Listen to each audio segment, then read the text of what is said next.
guys, and welcome back to my channel. My name is Esther. I am a stay-at-home mom. We have one daughter. Her name is Brinley, and we are currently on a debt-free journey. My channel has a lot of content, from grocery hauls to lifestyle vlogs and cleaning videos. So if that sounds like your cup of tea, go ahead and hit that subscribe button before you leave. I'd love to have you a part of this channel.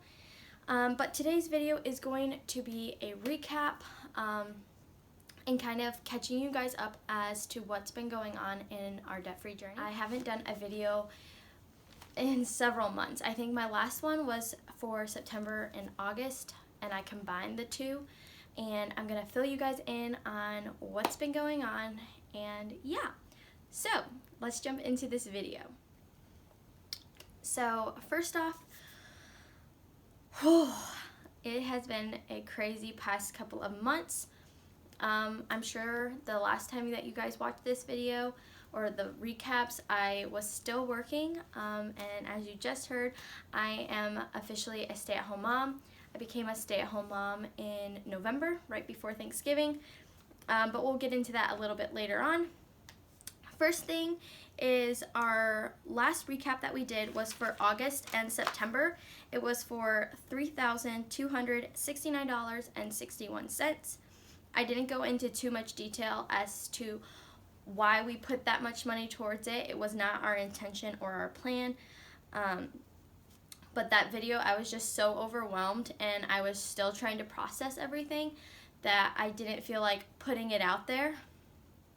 But the situation that had happened was my husband and I were being sued. You heard it right. You heard it here first. We were being sued. Two separate things. One was for Tyler's and one was for mine. And we both got, I think they're called summons. I'm pretty sure that's what they're called. But we both got paperwork in the mail stating that we owed this money, and that it was going to a law office, and that if it wasn't paid in full or a payment plan wasn't set up, that we were going to have to go to court. So I was like freaking out. I think anybody who got paperwork like that would be freaking out. If you're not, I don't know. I was panicking. My hands are still shaking because it scared me. So when we called to set up a payment plan, we're like, hey, Tyler's is this much. It was like $1,600. I'll put it on the screen somewhere.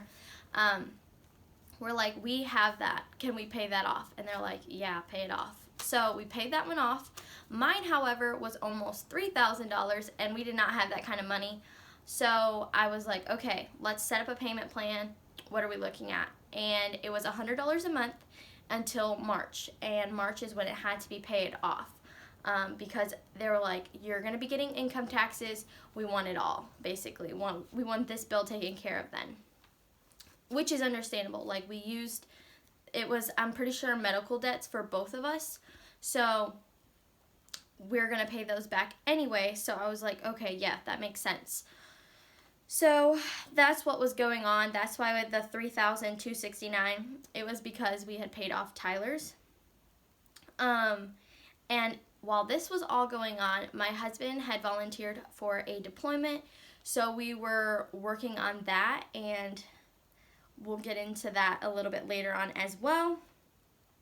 Now we're into October. We paid a total of $1,046.07 to debt. That month was very hectic. We had two weddings. My cousin had a destination wedding, so we went to Tennessee. We had cash envelopes for that. However, there was a problem with the hotel, so we paid for a room we didn't stay in. So that was a big kabonkel. So there was that. And then the following weekend, my brother-in-law was getting married. And while we were there, Brinley ended up getting hand, foot, and mouth, and it sucked.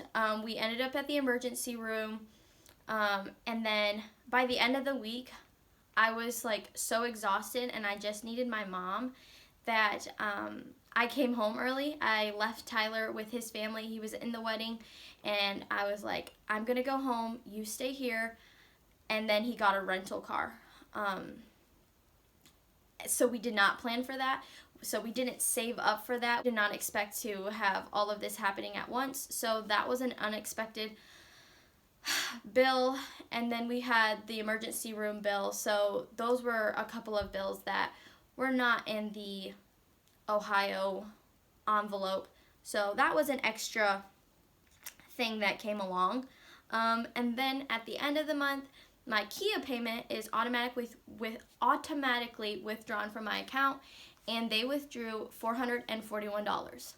My car payment is only $262.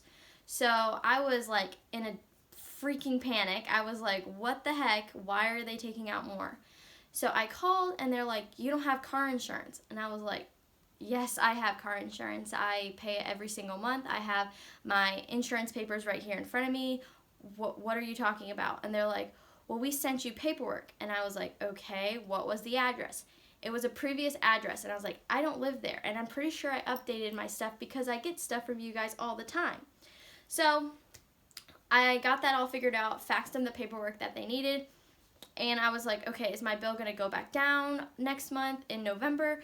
And they're like, call us in a couple of weeks, and we'll see if the insurance people have put it in. If everything lines up, it should go down. I said, okay, that's good. I'll call back in a couple of weeks. Now we're into November. I call them back, and they're like, okay, I don't think it's going to be down this month back to your normal payment, but come December, your payment should be down. I said, okay, but where is the extra money that I'm paying going? They're like, once all the information for the insurance goes through, we're not going to reimburse you, but we're going to put the money towards your principal. And I said, okay, need that in writing so that I know that this went to principal, not to no interest. And they sent that to me, and we got that resolved. In November, we put $1,025.67 towards debt. So we're still chugging away at it. Now we are into December. In December, we paid $3,490.83 to debt. And the reason being is because we paid off the law office, the one that was suing me. I had been setting aside extra money into my savings. So once we got to enough money, we were snowballing it. That was the one we were snowballing. We were sending extra payments to. And once I had enough saved up in my savings, I just called and paid it off. Because, I don't know, I was so nervous that come income tax season, I was going to have to owe the government money, and I was scared that we weren't going to have enough money to pay the law office, and then we were going to be in an even bigger pickle of owing not only the government, but also the law office. So my husband was like, okay, if that's going to help, like, relieve some of your stress. And I was like, yes. So we paid that off. I felt like 10 pounds lighter. I felt like the world had just got lifted off my shoulders. Whew, I was so thankful. And then my husband and I went to Ohio for Yellow Ribbon event. It's for the deploying members' family. So we went to that. And then a couple weeks later, my husband had to get cleared by his civilian doctor, and she did not clear him. His condition, she said, had gotten worse, and that she wanted to try a new medication, and that she could not clear him to leave the country in his state. So I had quit my job around Thanksgiving, the week before Thanksgiving. So the only reason I had quit was because he was deploying, so that way our daughter would have a parent that was here constant, if that makes any sense. I feel like it doesn't. I wanted to be constant there for her. So then when the news came that he was not deploying, I was like, oh my Lord. It's not that we couldn't afford it, but I was like, okay, this wasn't the plan. I had wanted to be a stay-at-home mom, but the whole deployment and everything like that was going to bring in more income so that we could hopefully pay off debt even faster. But once they had told us that he wasn't cleared, I was looking at the budget, and we were fine. We were set. It was just, a wrench thrown into our plans. But hey, they say if you want to make God laugh, tell him your plans. he was rolling, because he was just rolling up there. Okay, January came around. We paid $716.89. We only made the minimum payments because we were still hearing back from his doctor. You're definitely not going. I'm not clearing you. This is the medication you're going to start. So I was like, okay, let's build up a safety net just in case, because now you are the only income. We already had a savings, and it's more than what Dave Ramsey recommends. I don't think $1,000 is honestly enough. And especially when it's a single income, anything happens to Tyler, then like we're basically not screwed, but I don't know, it's just more stress on me, and having that savings account up, just it relieves both of our stress, because when I'm stressed, then he's stressed, because I like vent to him, and I thank God for him because I vent to him all the time.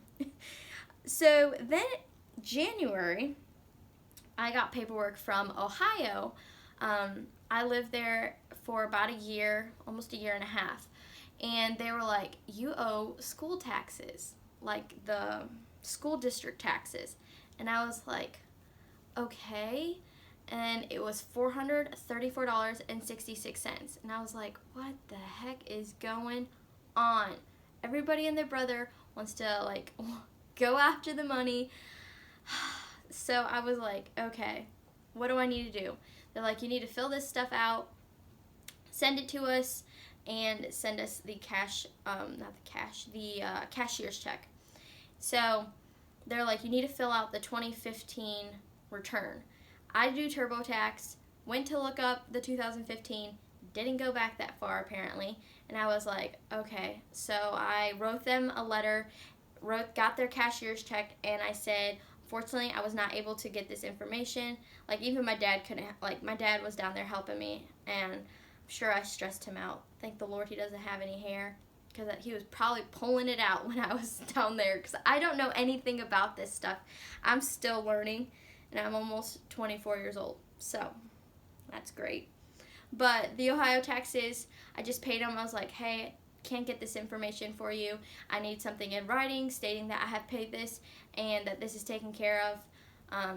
I didn't know what else to do for them, so I still have to hear back from them. I sent that out last Saturday, so I'm not going to be, nosy Nancy, but come next Wednesday, I think that's about 10 days, I'm going to be like, hey, it's your girl Esther, how are we looking? We'll see how that goes. And then in January, my husband bought a dirt bike. Yeah. If you can tell, I'm not too thrilled. However, that's what he wanted. Then that's hunky-dory, I guess. But, he's basically on a no-spend. Because, yeah. My goal for this year was to eliminate debt, not create more debt. But it's life. We'll see how we go from here. Now we are into February, and obviously February is not over. But at the end of the month, if we don't put any more snowball, it will be $943.24. I will do a debt tracker update at the end of the month. I have new debt trackers because I have new debt, and anyway. It's February. We paid off one of our debts. Woo-hoo! I was so excited. Our income taxes came in. I'm not going to disclose how much it was. It wasn't like we won $1 million. It wasn't that much, guys. But we have property taxes and propane that we had planned to, once our income taxes came in, to pay for with that, just because we knew once income taxes came around, winter taxes would be due, propane would be due. We were just going to do it that way. So we took care of that. We paid the Ohio taxes. And yeah, so that's where we're at right now. Thank you guys so much for watching today's video. I hope that you enjoyed. It is Money Monday, and I will see you guys in my next video.